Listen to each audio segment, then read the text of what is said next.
وَلَا تُطِعِ الْكَافِرِينَ وَالْمُنَافِقِينَ، اور دیکھیے کافروں اور منافقوں کی باتوں کی پرواہ نہیں کرنی. یہ بہت امپورٹنٹ بات ہے. یہ قرآن حکیم میں ٹاپک بار بار آیا.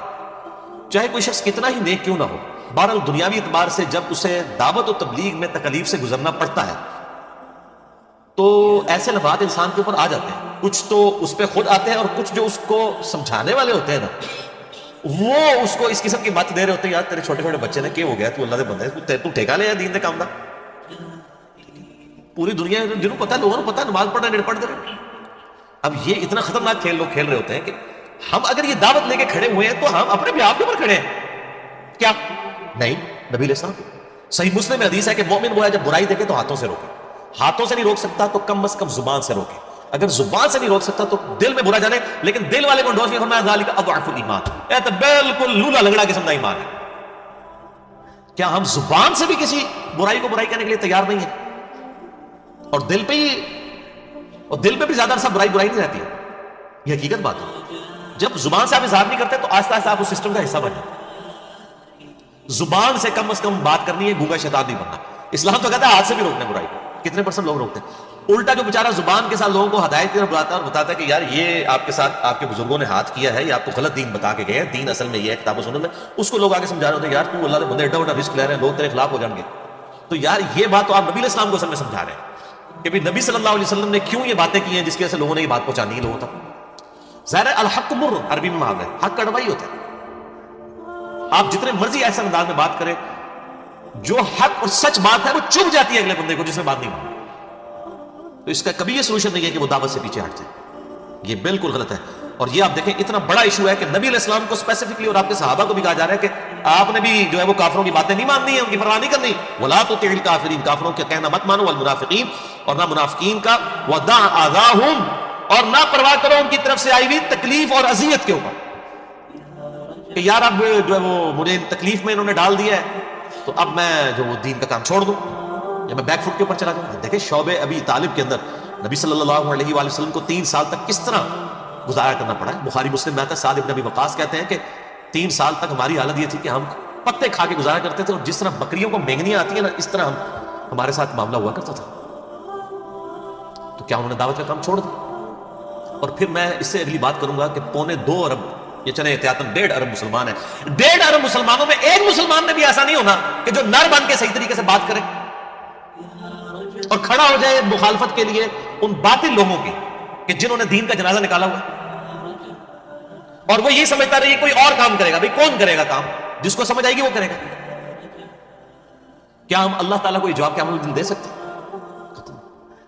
یہاں تو لوگ غلط باتیں ممبر کے اوپر بیان کر کے چلے جاتے ہیں اور پھر جو بیٹھے ہوئے ہیں ان کو ٹینشن شروع ہو جاتی ہے.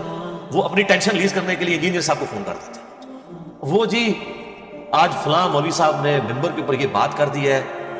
تو میں پھر ان سے پہلا سوال کرتا ہوں کہ بھئی آپ کو نہیں پتا انہوں نے بات غلط کی ہے؟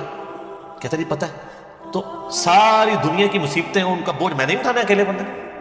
آپ کی زبان نہیں اللہ نے آپ کو دیا، آپ گونگے شیطان ہیں کہ آپ کم از کم اس لیکچر کے بعد ہی ان کو بند کمرے میں لے جاتے ہیں اور کہتے ہیں کہ حضرت صاحب یہ آپ حدیث اور واقعہ کہاں سے بیان کریں. یہ میری ذمہ داری ہے کہ دنیا میں جہاں کہیں جھوٹ کوئی بیان کرے گا تو میں نے پریکٹیکلی جا کے وہاں پہ لوگوں کی اصلاح کرنی. اکیلا بندہ کیا کر سکتا؟ ہر بندہ جو جہاں پر ہے وہ ذمہ دار. کنتم خیر امۃ اخرجت للناس تأمرون بالمعروف وتنہون عن المنکر وتؤمنون باللہ. تم بہترین امت ہے اس لیے نبی صلی اللہ علیہ وآلہ وسلم کی نسبت کی وجہ سے جو بہترین امت کہا گیا اس وجہ سے نہیں کہ آپ صلی اللہ علیہ وسلم کا بہت بلند مرتبہ ہے اس وجہ سے امت کا بھی بلند مرتبہ ہو گیا، نہیں، بلکہ آپ کی ختم نبوت کی برکت سے کہ چونکہ آپ کے بعد نبی کوئی نہیں آنا، نبی والا کام اب اس امت نے کرنا ہے. یہ ہے وجہ جس کی وجہ سے یہ امت افضل ہے، اور وہ کام امت کاری کوئی نہیں ہے. امت کاری ہے یا اللہ جو کچھ بھی ہے تیرے محبوب کی امت سے ہے، چور ہیں، ٹھگ ہیں، فراڈی ہیں، بے نمازی ہیں، حرام خور ہیں، سانو انج قبول کر، جو کچھ بھی ہے تیرے محبوب کی امت سے. امت نے سمجھ لیا ہے، یہ رزلٹ نکالا ہے امت نے. حالانکہ امت کو بتایا کہ یار امت کی افضلیت کس بنیاد کے اوپر تھی؟ نبی علیہ السلام کی نسبت کی وجہ سے نہیں تھی. آپ صلی اللہ علیہ وآلہ وسلم کی ختم نبوت کی وجہ سے جو کام ملا ہے اس امت کو، نبیوں والا کام، اس کی وجہ سے اس امت کی فضیلت، اور وہ کوئی کرنے کے لیے تیار ہی نہیں ہے. تو وہ ساری وہ ٹیکسیں مجھے ریلیز کرتے ہیں، تو میں ان کو کہتا ہوں میرے بھائی میں نے کیا کرنا ہے؟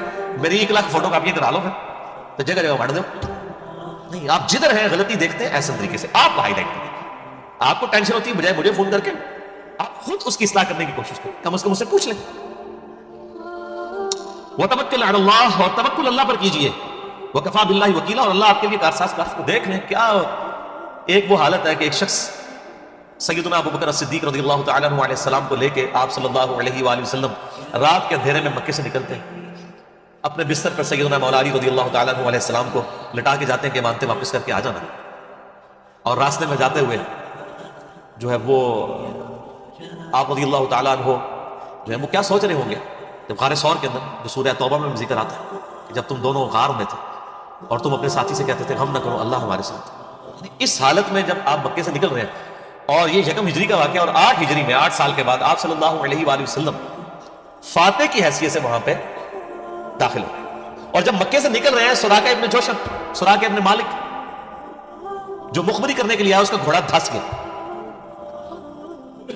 واپس نہیں جا سکتا. 2-3 بار ایسا ہوا اسے سمجھ آ گیا بھی اللہ کے پیغمبر ہے. سیدنا ابو بکر صدیق رضی اللہ تعالیٰ عنہ کو نبی علیہ السلام نے کہا سراقہ کو بشارت دے دو کہ میں اس کے ہاتھ میں کسرا کے کنگن دیکھ، کسرا پرشین امپائر اور وہ کسرا جو اس کا ہیڈ اس کے کنگن دیکھ رہا ہوں.